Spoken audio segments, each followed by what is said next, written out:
When you're designing pads and background textures, they either glue the track together or completely clutter it.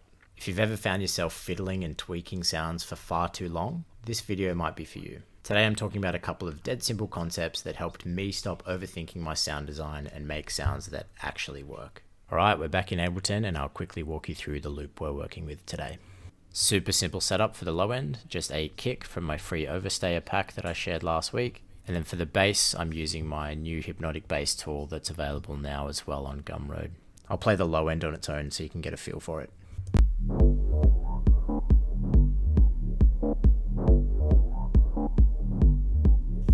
Both the free sample pack and that bass tool are linked below if you want to support the channel and grab them. Then for the percussion, just some really simple hats and claps. And the background texture we're going to dive into today sounds like this.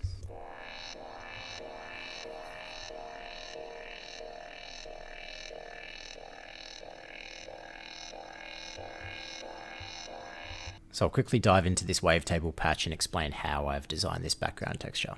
This is what the sound sounds like with all the modulation and stereo effects turned off. Really boring, right? Aside from choosing a couple of oscillators that sort of fitted the general sound that I'm looking for, I wanted to add some modulation and complexity to the sound right away. So I've got these three LFOs mapped to different parameters on the wavetable. This is what it sounds like with the LFO modulation.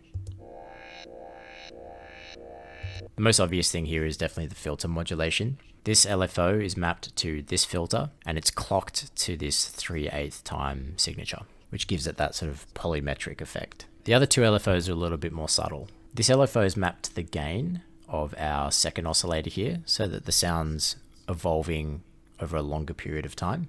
And then this LFO is mapped to the offset of the frequency modulation on the filter. And the reason I've done that is because I don't want the filter modulation to be too predictable. You can see this LFO is slowly changing the position of this one over time so that the filter itself feels like it's in a different position each time. Next thing I've added is this tremolo effect with an LFO mapped to the amount. It's a really slow LFO which will slowly add a bit of texture to the sound over time. This is what it sounds like with that effect.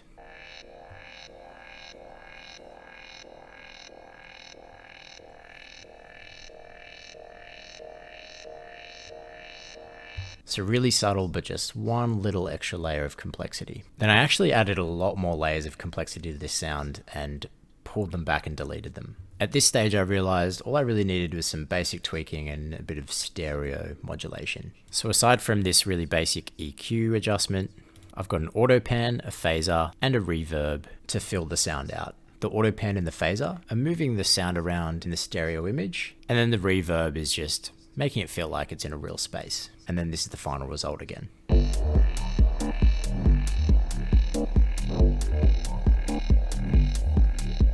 So the first mistake I fall into all the time when trying to design my own sounds is overcomplicating them. I'll find myself stacking LFOs and modulation, trying to make the world's most interesting sound, and then wondering why it doesn't fit with the track.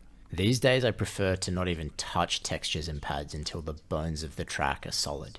Then I'll ask myself, does this track need this space and texture? And if it does it need simplicity or does it need movement? And then the answer to those questions will help me make the right call. If I've got a bass or lead sound that's already doing a lot of the heavy lifting, for example, I'll make a really simple texture or pad.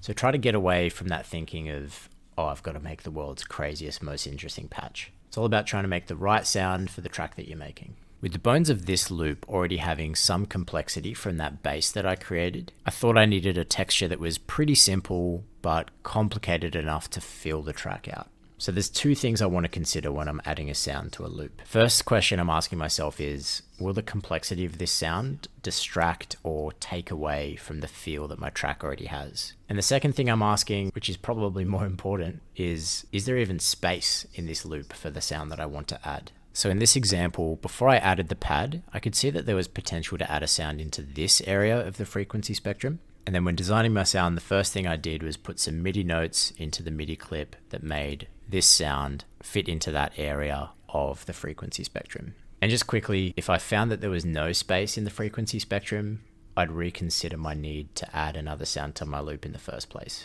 So once I've established that there is room to fit a new sound into the spectrum, then I'll start designing and complicating my sound from there. What I'll often do is add layers of complexity and modulation until the sound reaches the point where it's almost too complicated, and then I'll strip it back from there until it fits the sound that I'm going for. So I hope that's given you some ideas on how to approach background texture and pad design without overcomplicating things. If you want to grab those tools that I've used and use them in your own tracks, they're all available on my Gumroad, again, linked below in the description.